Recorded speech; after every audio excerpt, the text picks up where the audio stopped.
Be a little more patient. It will soon be over. Half an hour.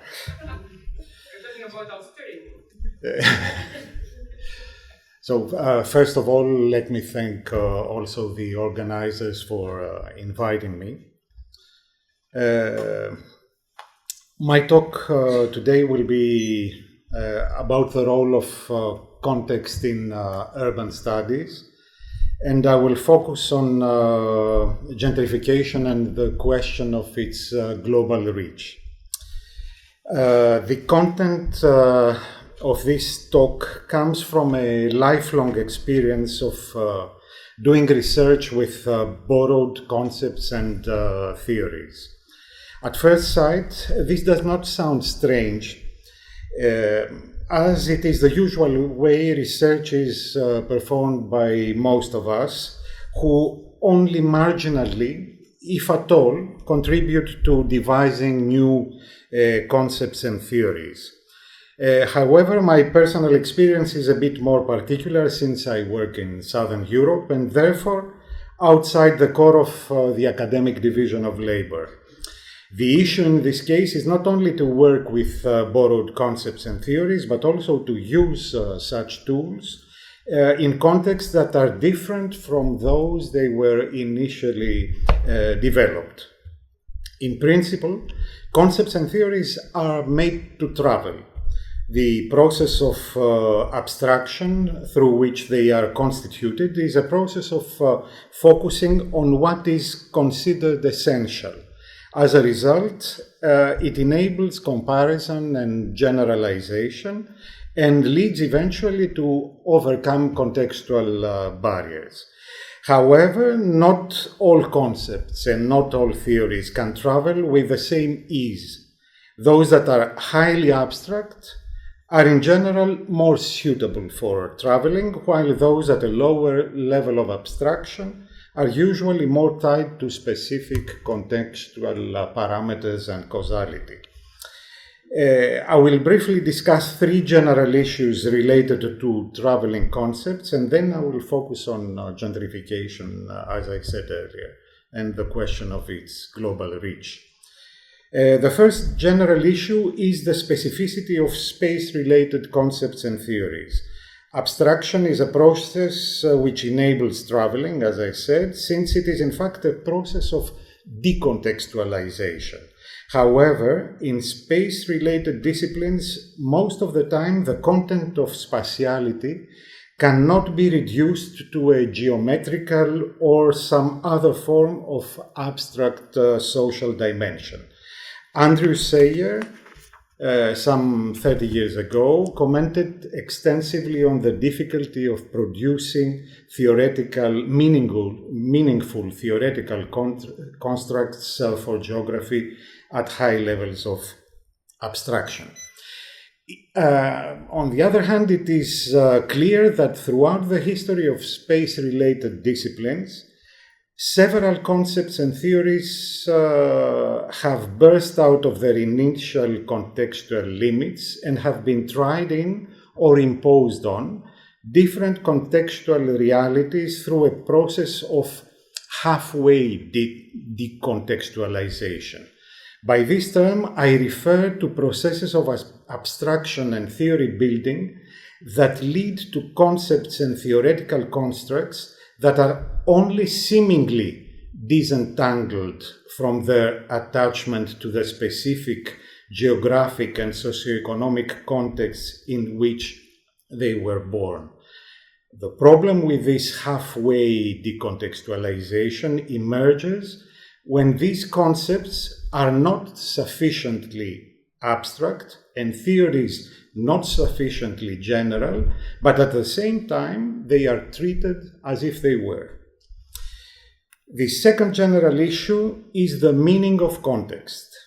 Literary or philosophical approaches of context, as Context is All for Margaret Atwood in The Handmaid's Tale, or the impossibility of meaning outside context for Frege or Wittgenstein, may raise our awareness about the importance of context, but can hardly act as a practical guide for the way we should handle contextual causation in urban geography or urban sociology. Context is not something fixed and permanent. Its content is related each time to the issue at hand. In practical research terms, context could be assumed to be the interrelated assortment of specific parameters in local settings that may lead a specific process to produce importantly different outcomes from those theoretically expected.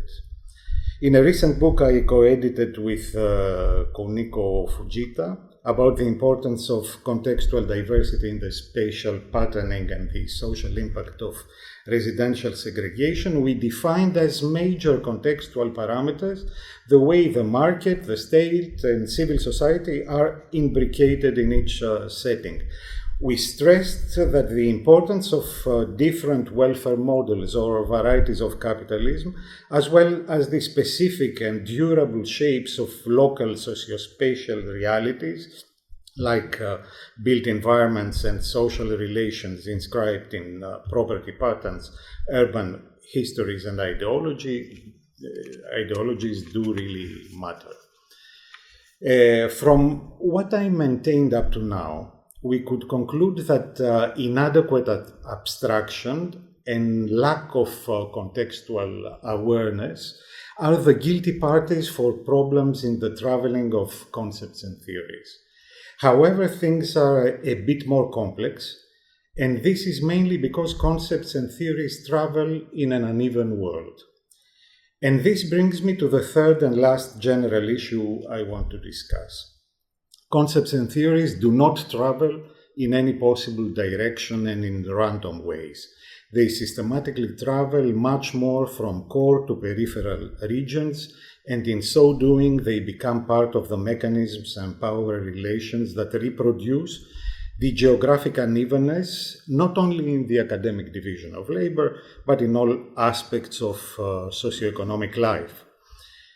The power relations on which stands the non-randomness of concept traveling are founded on the uneven geographical distribution of academic organizations and resources, on the primacy of English as a publishing language, on the prerequisites for academic careers around the world that increasingly depend on core procedural models, institutions, and resources, on the power structures and practices in international academic publishing, and so on.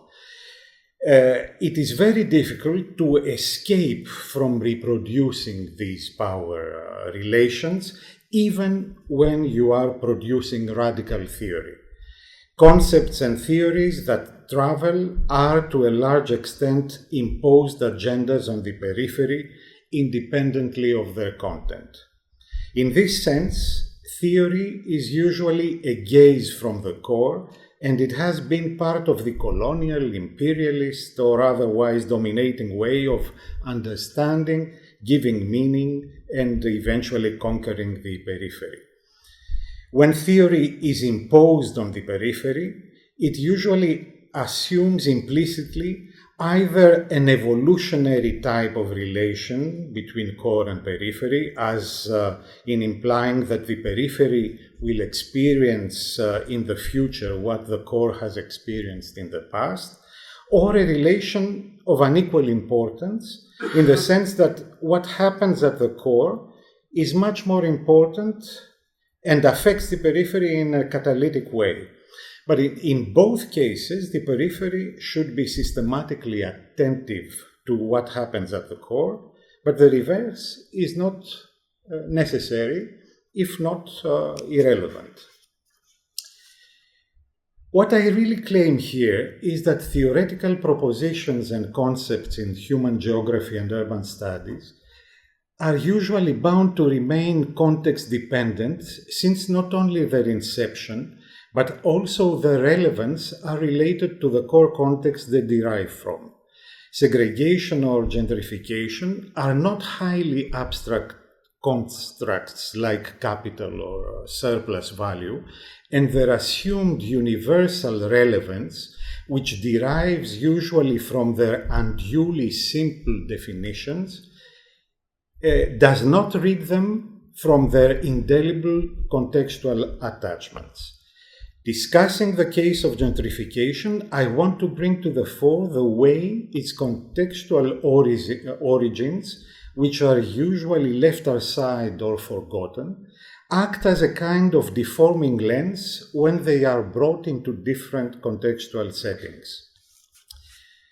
3 years ago, in a paper published in Critical Sociology about the contextual limits of gentrification, I argued against the supposedly intercontextual reach of gentrification proposed by the new gentrification research agenda.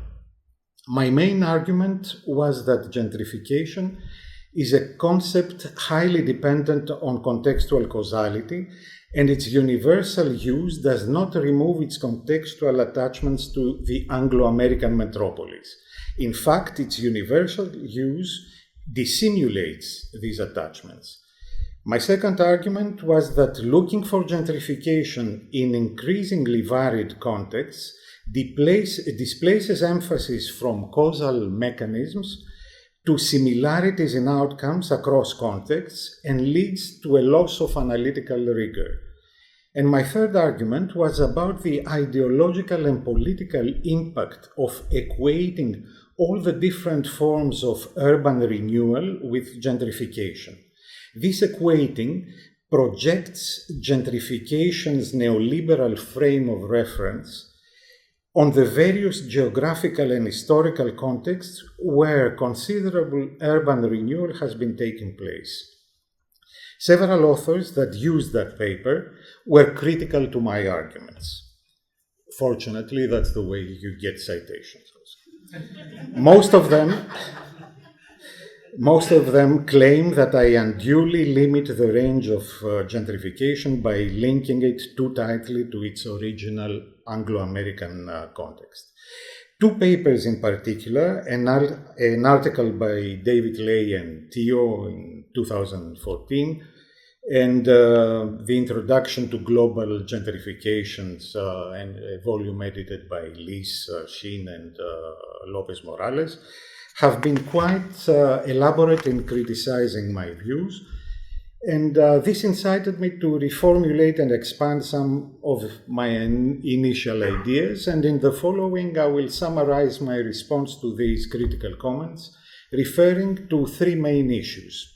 The first issue is the definition of gentrification and how, by adopting different definitions, we may be led to different answers in respect to the concept's global reach. If, for instance, we adopt Clarke's simple definition, I will come to that a bit later, we are led to accept gentrification's global reach literally by definition. The second issue is the way we understand and term contextual boundaries.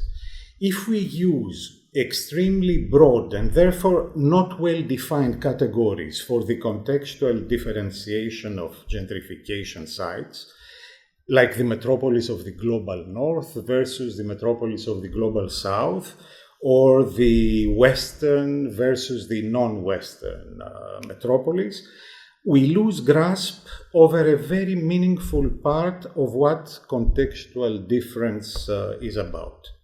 And the third issue is the de facto equation of any form of urban renewal with gentrification, which derives from considering gentrification as the inescapable outcome of the evil nature of capitalism in urban restructuring worldwide. The a priori exclusion of the possibility to have any positive outcomes from urban renewal makes varieties of capitalism impossible and, in fact, makes politics impossible in today's fast globalizing capitalism by presuming that neoliberalism will inevitably prevail and homogenize all other forms of socio-political arrangements unless some unpredictable force produces a revolutionary change in the dominant socioeconomic system. Let me briefly discuss each one of these three issues, starting by the definition of gentrification. The simple definition of gentrification formulated by Clark guarantees a priori, as I said, the global reach of gentrification, since the only thing we need is a change in the area's population by the inflow of higher and the outflow of lower status groups associated with the reinvestment of fixed capital. The question, therefore, is not whether we can find phenomena that conform to these few conditions across the urban world, you can find them everywhere, but whether the many different phenomena that we can bring in this way under the same umbrella constitute a meaningful whole. Appraising this tendency to contain every form of urban renewal in the gentrification literature and research agenda, I claim that gentrification increasingly becomes a mere keyword for its fuzzy and ambivalent content that is a signifier related to an aggregate of gentrification aesthetic and local social upgrading, rather than an articulated account of the underlying socioeconomic and political mechanisms and processes that produce it.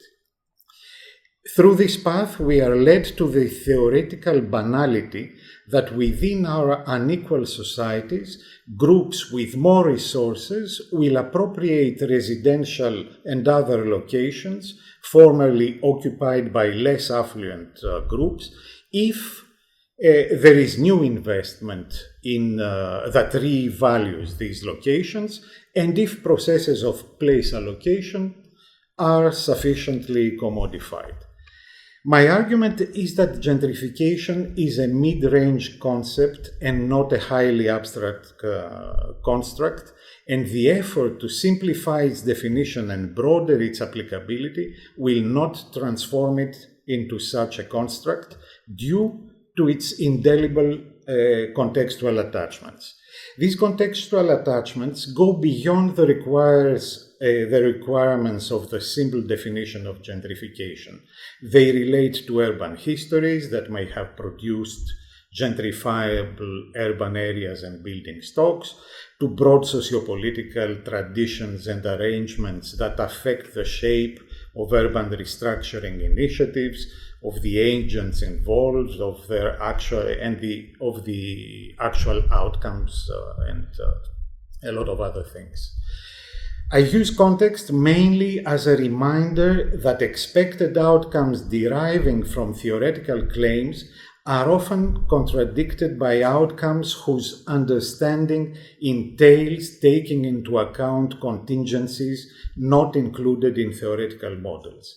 Concepts and theories are always context dependent, and the degree of this dependency varies in terms of the relations of their specific object. Gentrification is context dependent in the sense that its patterns and social impact are determined by the combined effect of mechanisms and institutions involving the market, the state, civil society, and the specific and durable shape of local socio-spatial realities. Theoretical models usually take into account part of this interrelation and to a large extent disregard the rest. The market is usually privileged as the focus of theoretical constructions, with a particular focus on economic restructuring during the last decades. This predilection for the impact of the workings of the market is not unrelated to the contextual attachments of gentrification to the Anglophone world and its agent-led gentrification model. This issue can lead to a never-ending discussion about the appropriate limits of abstraction that concepts like gentrification can or should reach. The answer is not obvious. The more we tend to ascribe a dominant, determining, and disciplining roles to the global forces of the economy, the less we leave space for other factors like political rapport de force and arrangements that may facilitate, mitigate, or oppose the expected impact of the workings of these global forces. On the other hand, the answer depends on the scope of the analysis each time at hand. The more this scope is narrow, like in designing policies to monitor urban renewal projects in particular cities downtown, the more the concept becomes either too general or misleading, and its use must be made with context awareness in order to be relevant. Following Atkinson, we have tended to label too many kinds of neighborhood change as gentrification, and this elasticity has reduced the bite of critical studies of its localized appearance and has diminished policymaker interest as a result. My conclusion on this issue more or less remains the same.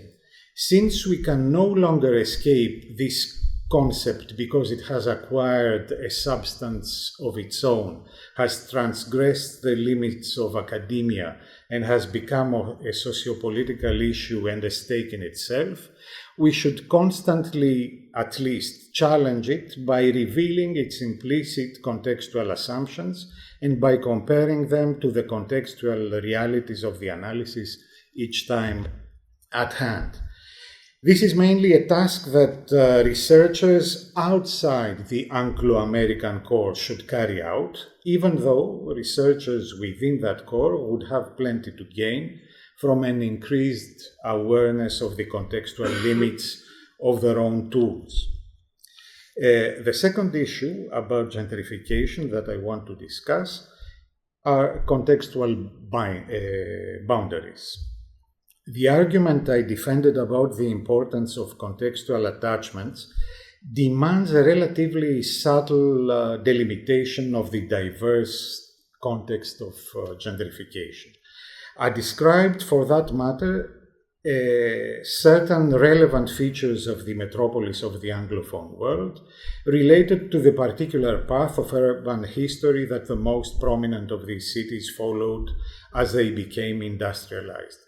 I insisted mainly, following Fishman's bourgeois utopias, on the choice of their elites to abandon the city center to the growing industrial activities and the working class.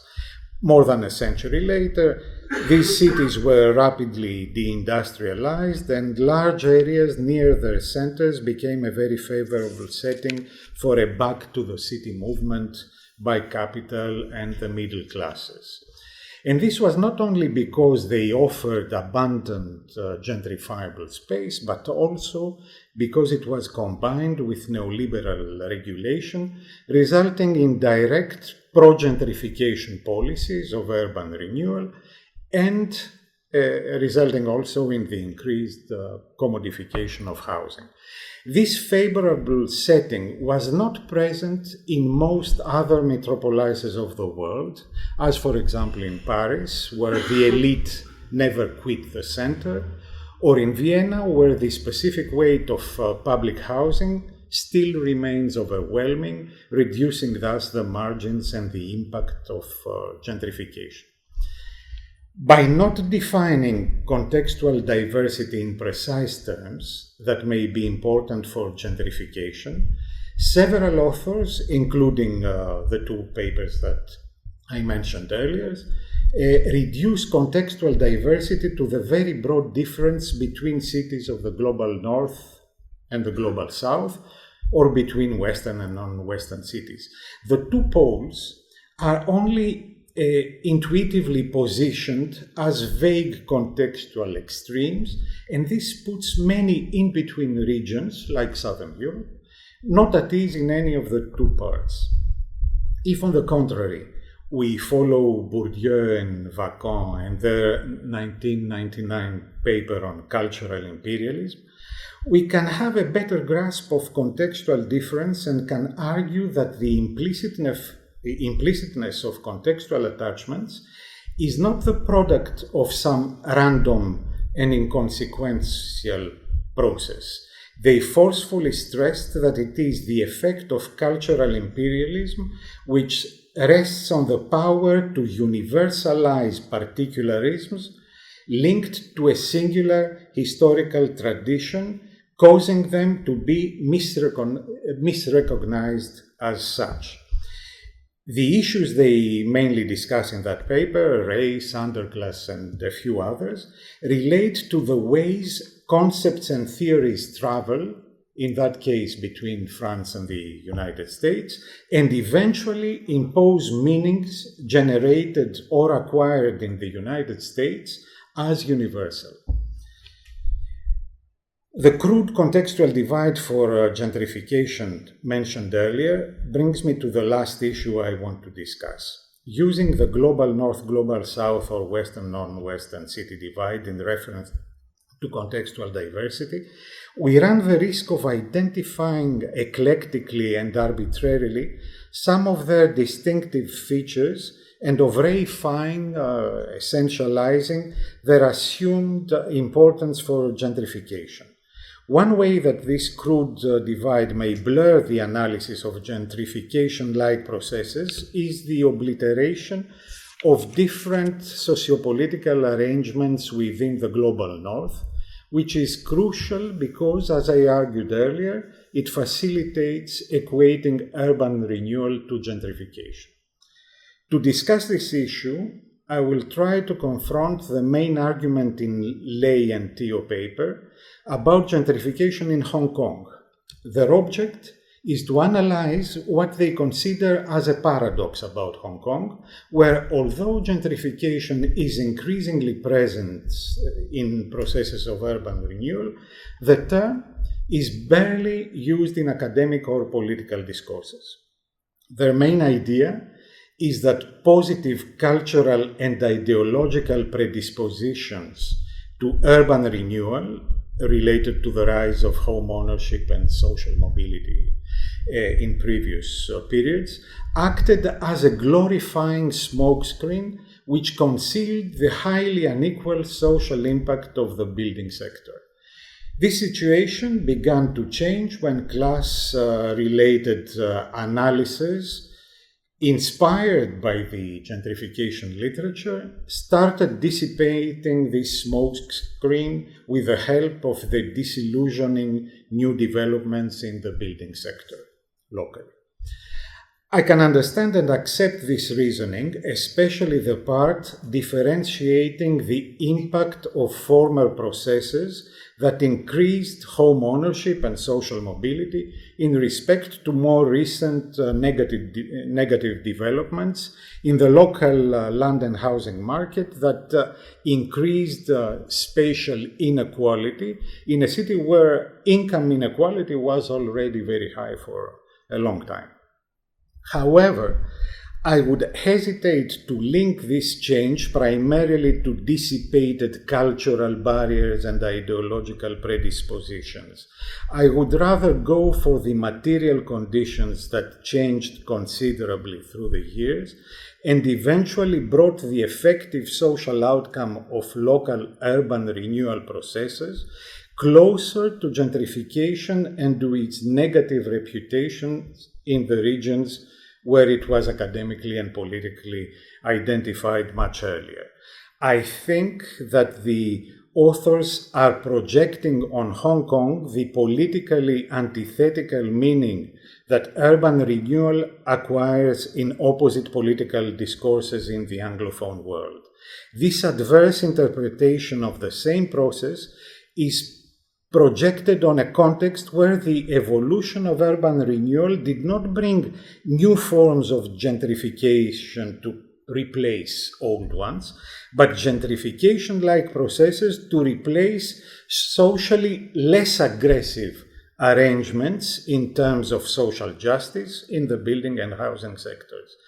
These previous arrangements were related to an era when the East Asian developmental state was more vibrant, and Hong Kong was an outpost in the underbelly of Red China.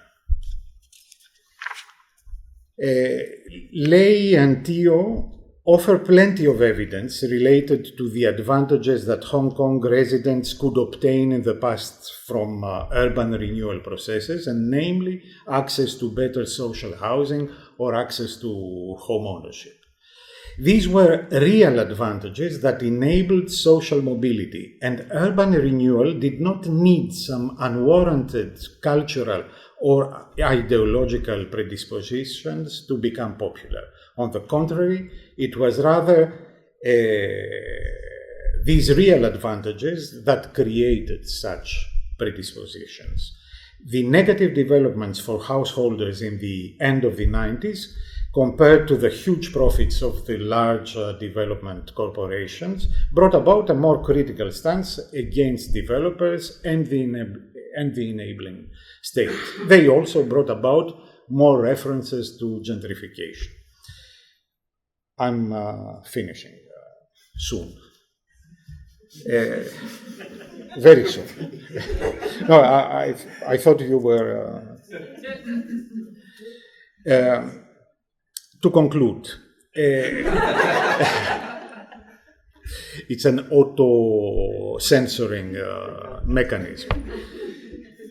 There's no question that whatever sociopolitical arrangements were established in developmental capitalist countries in East Asia, in welfare state countries in Western and Northern Europe, or in populist, clientelist regimes in Southern Europe or Latin America, the overall outcome was usually to the benefit of hegemonic classes. However, the more equilibrated sociopolitical rapport de force, power relations, in welfare states was a considerable shelter against gentrification-like processes by better protecting former residents or by aiming to preserve the social mix in upwardly mobile neighborhoods by other means. The same can be argued about developmental capitalism, which produced similar social effects in a more indirect way by privileging national objectives that needed some degree of social redistribution to be accepted as such. In Southern Europe, post-war authoritarian regimes were compelled to make concessions in order to strengthen their weak political power. These concessions were usually on the clientelist populist mode and involved housing mainly by providing socially diffused access to home ownership, and hence to social mobility, creating thus all sorts of barriers to gentrification when interest for urban renewal emerged in these cities later in this region.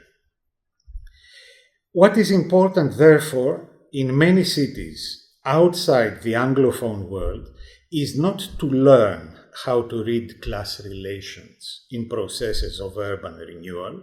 In many of those cities, there is a long history of class struggles and class analysis, but to realize that the new processes emerging under increasingly neoliberal policy orientations are regressive compared to previous arrangements, especially since they tend to evict political alternatives in favor of neoliberal economic rationality.